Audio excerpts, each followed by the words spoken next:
Pakulay ng red. Pakulay ng red. Ito rin. Pagka malayo pa kita. Malayo. Malayo pala makikita mo na kaagad eh.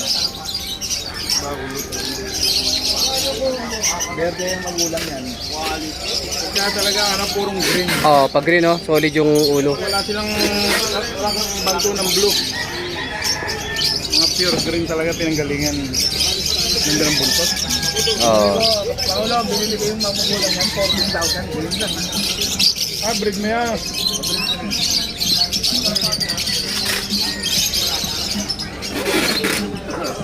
Dali mo lang ang bulls, ano pala to? Bus lang, bus lang. Dali 5,000 ang pare.